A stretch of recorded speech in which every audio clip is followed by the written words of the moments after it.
Evening all, welcome to Kicking Dust. Right, we're going to subtitle this video Assault on Objective C because it's one of those kind of really, I guess, weird maps where you get basically two good teams square up against each other. And you're basically fighting over 1 point, and pretty much the whole match is pretty much dependent on who wins that single objective.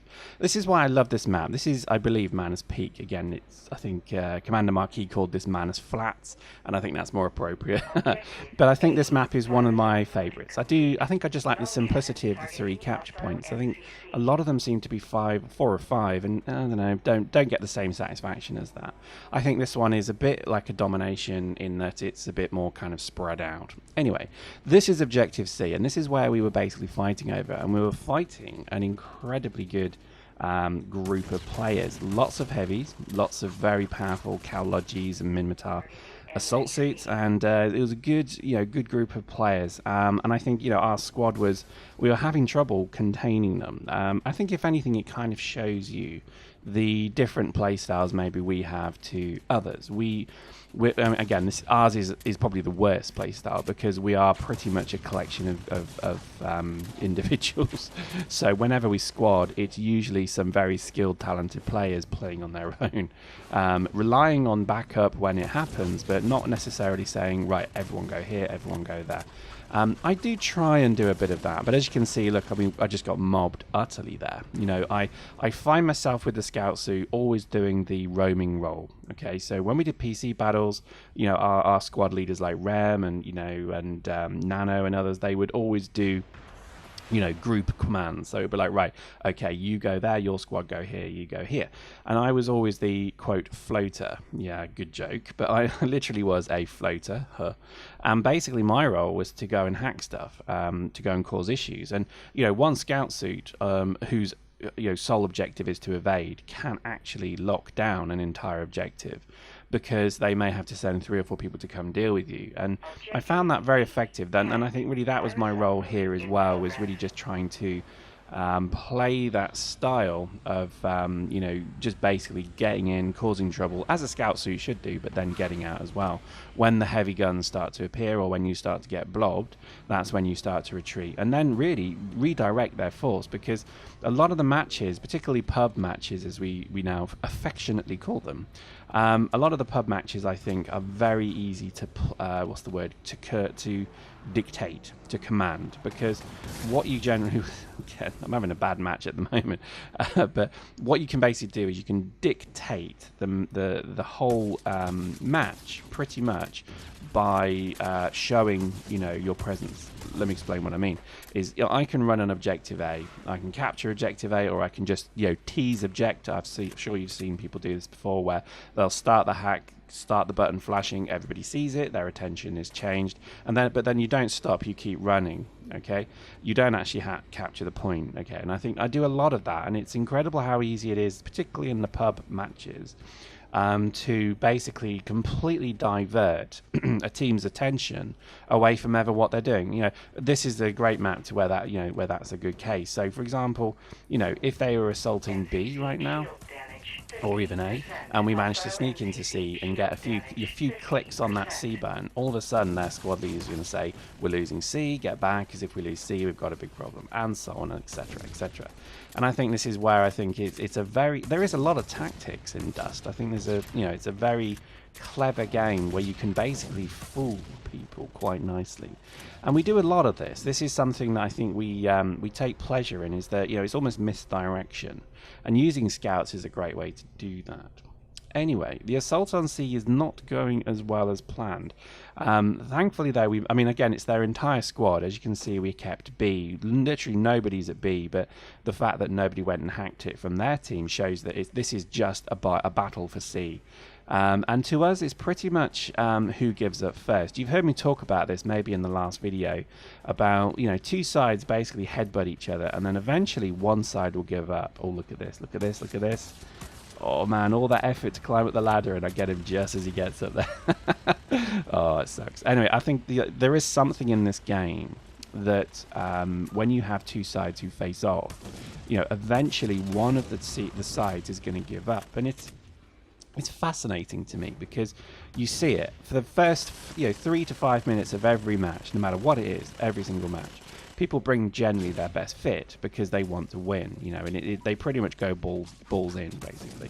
But then as they maybe die and as they maybe lose a couple of the suits, 1, 2, maybe 3, immediately the ISK thing kicks in. Now, again, this is unique, where players are actually saying to themselves, no, I won't use prototype anymore because it's costing me money to play this game. Now, that's interesting to me, and that's usually when people lose the round because the majority of the team bring poorer fits.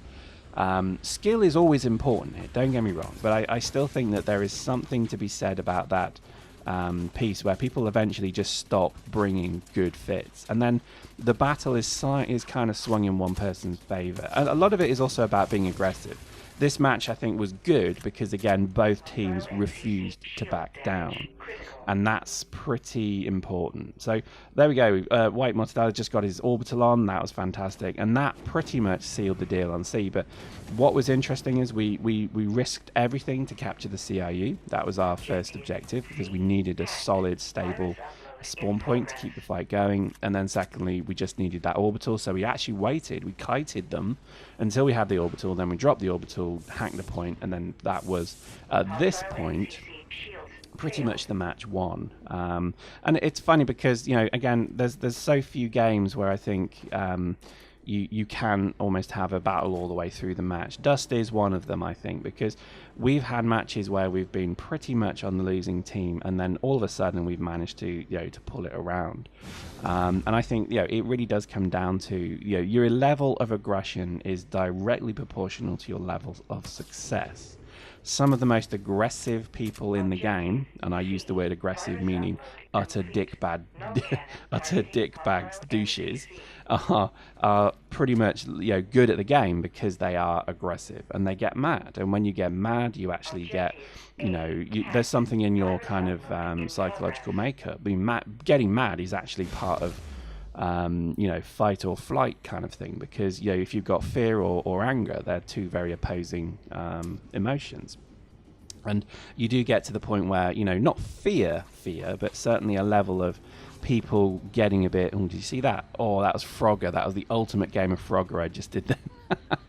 Oh, that's funny. I think there is something about eventually people either give up or through fear of losing more risk, or they keep coming at you, and the matches where you get a group who just simply will not back down are they're the matches that I play this game for. And I think this was one that, although they did back down, but it took them pretty much getting redline to do it. I like that, and I think we've had some matches like this. I think the last one we did where it was just both sides refused to back down, and probably millions of ISK was lost, was against a number of different kind of bigger corps, who I think to them ISK probably isn't an issue, but also I think winning means a lot to them, and I think their win-loss ratio is actually quite sacrosanct to them. But anyway, I think there is something nice in the game that really does force this. You don't get this in PlanetSide 2 or Tribes or really anything like that. It's a very unique thing to Dust, where you basically have not just the consideration of win-loss. In PlanetSide 2 it's am I going to die or not, whereas in this there is the financial penalty of continually dying using good gear is actually more threatening than just a statistic that means nothing. I mean, this is the weird thing about this game is, again, it spawns for me Eve, where, let's face it, Eve is not a game where the amount your KD ratio means anything. If anything, it's a problem. A lot of the old alliances like Bob and SDN and all of these the old guard, they prized kill death ratio as an absolute holy metric to denote how good you are, and the reality is it's utter crap. The objective, the conquering of space, the basically the domination of a culture is the way you measure you're winning or losing this game, because it doesn't matter how many times you die or not, because the economy is there to support that. It's fascinating to me. It really does become it's not COD, it's not Battlefield 4 or 3 rather, because it doesn't need you to be a pro player. It needs you to be an engaged player. And I think some of the better players in the game probably have got terrible KD ratios. But I'll tell you what, if you meet them in the game, they'll probably take you out. Not like that dude just did to me there, where he suicided me with a mass driver. That's cool, and I love that. And I think that certainly is a sign of things maybe to come, that as the game opens up, those with the most war points or the most kill death ratio are the ones that are just going to get screwed over by it, because it will be the people who actually are intent on winning a battle that they don't even understand, culture, the empire building, whatever it may be, to be the most notorious player in the game. These are battles that are won not by in-game, but they're won through the metagaming outside. Anyway, there we go. Interesting round. Died a lot, but it was a good game. And I think these are the rounds we struggle and strive for. And we could go 10, instant battles, never having a game like that. I mean, we're about to do PC again, and then again, PC may give some more battles like this. I suspect probably not. Anyway, just a quick shout out, squadb.com. If you want to click on any of those attractive looking videos to the right on screen now, that'll take you to squadb.com. Have a click, see what you think. We've got Twitter, CEO Pyrex. I am twittering quite a bit. I'm twattering quite a fair bit nowadays. And like.squadb, like us, and we will love you forever. Hope you enjoyed that. See you next time.